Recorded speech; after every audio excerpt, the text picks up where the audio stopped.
This is Bella. She is an adorable puppy. We begin the movie seeing the world through Bella's eyes. You've probably heard the saying, fighting like cats and dogs before, but you might be surprised to find that doesn't apply here. Bella spent the first part of her life in an abandoned building living amongst both dogs and cats. So the cats were not her enemies. They were part of her family. Even though the dogs and cats weren't hurting anyone, one day, 2 animal control officers raided the house. They caught and took away every member of Bella's dog family. And just like that, in a matter of minutes, Bella was all alone. But Bella didn't have just a dog family. She had a cat family too. And one of the cats saved Bella from the animal control officers. Lucas and Olivia are 2 animal lovers who go out of their way to visit the stray cats and dogs in the neighborhood. Although humans destroyed Bella's family, Lucas was different. He went to the demolished building every day to feed the homeless cats. On this day, Bella ran out to meet them. Lucas and Olivia fell in love with the friendly and energetic Bella immediately. Lucas even took Bella home with him so she could keep his mother company while he was at school. Bella was good at her job, comforting Lucas's mom when she was sad. Bella loved Lucas and her new home. She was just as happy now as she was when she was little.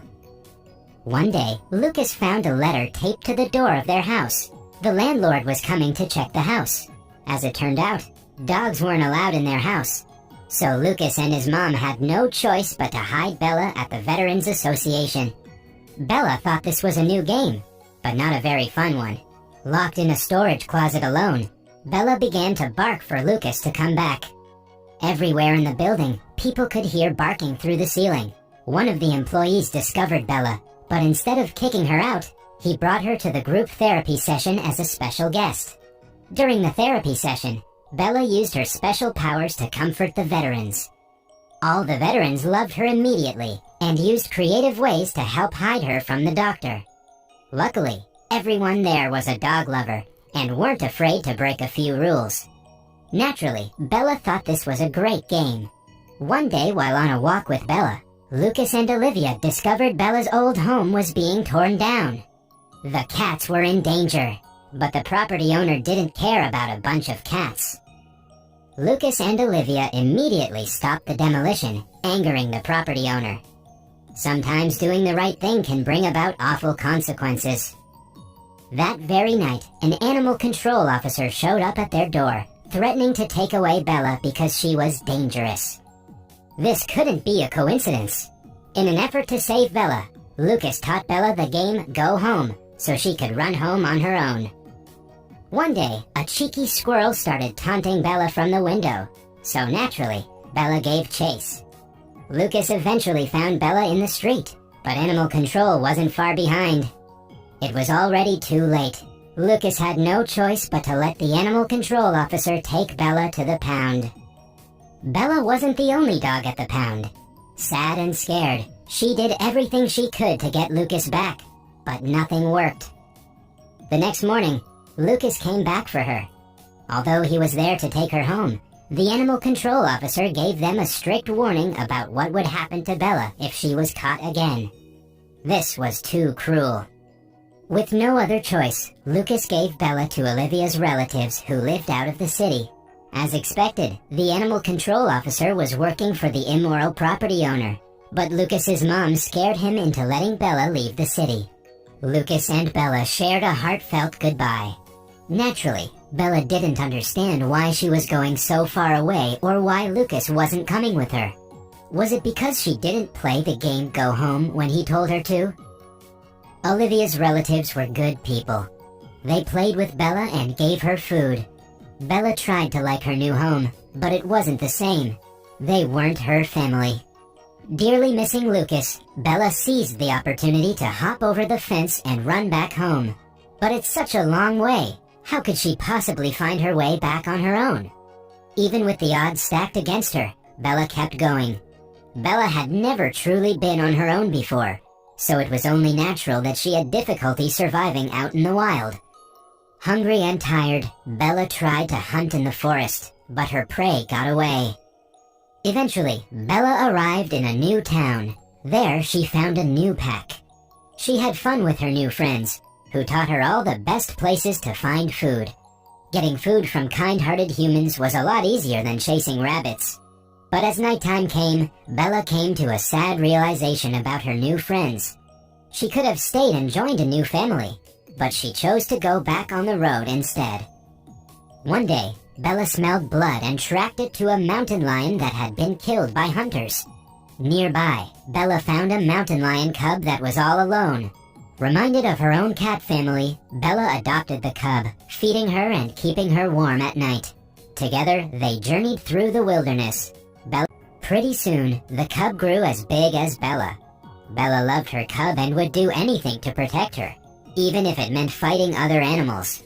Luckily, excited to find another dog after so long, Bella and the dog's barking caused an avalanche. While the dog's owner was in the hospital, 2 skiers adopted Bella and the new dog. Her new life wasn't bad. She was warm and had a full belly each day. One day, the 2 men took Bella and her new friend back to his owner. Although the dog was happy to see his owner, the owner was actually a mean old man who didn't care about his dog at all. The mean old man didn't deserve his dog. Luckily, after the man disowned his dog, the 2 skiers adopted him. Although Bella was happy her friend had found a loving new home, she knew her real home was somewhere else, so she ran away again. When Bella reached a new town, she was adopted by an old man. Although this old man had nothing except the clothes on his back, he at least made sure Bella was never hungry. The old man really loved Bella and was constantly afraid that she would leave him. But in the end, it was the old man who left Bella on her own, chained and unable to escape. His love for her actually ended up hurting her. After the old man passed away, Bella became weak with thirst and hunger. No matter how long she waited, no one came to find her. She had almost given up hope when 2 kids suddenly found her. The kids released Bella from her chain and she went back to finding Lucas. Out in the wild, coyotes began hunting her again. Even though Bella ran as fast as she could, it was one against many, and she was soon surrounded by a pack of hungry coyotes. But Bella didn't give up hope. Instead, she attacked first. But what could she do against so many enemies?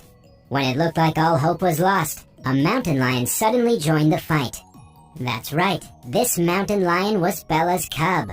Except it wasn't a cub anymore. It was all grown up.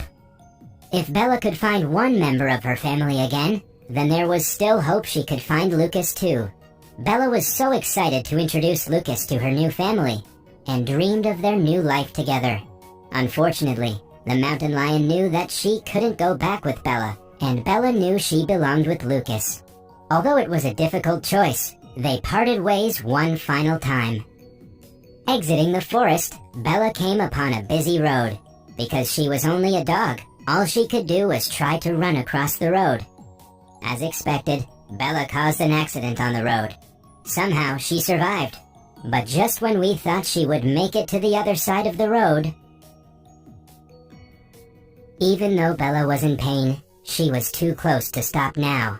She just kept limping her way back home with her broken paw. At long last, after 2 long years, she was finally back in front of Lucas's house.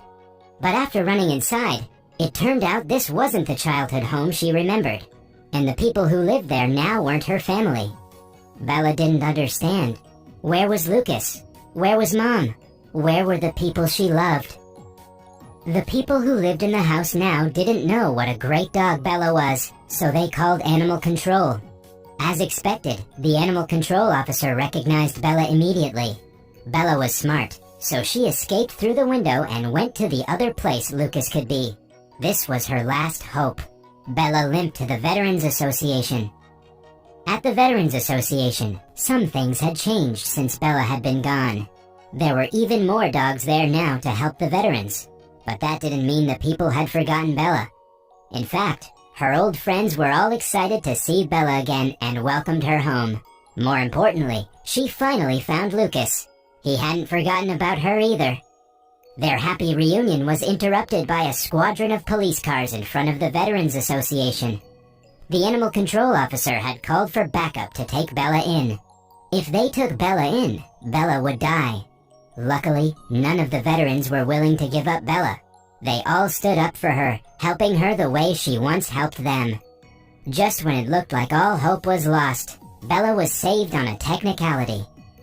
Although the city of Denver didn't allow pit bulls, the Veterans Association was federal property. Animal control had no jurisdiction there. The movie ends with Bella back home where she belonged, with the people she loved. Lucas and Olivia hadn't forgotten her. They even kept her favorite blanket and played her favorite game with her. A happy and touching ending. Bella's journey back home took her over 2 years to complete. In all that time, she never forgot the people she loved. And despite all the hardships she encountered, she remained a kind, gentle dog.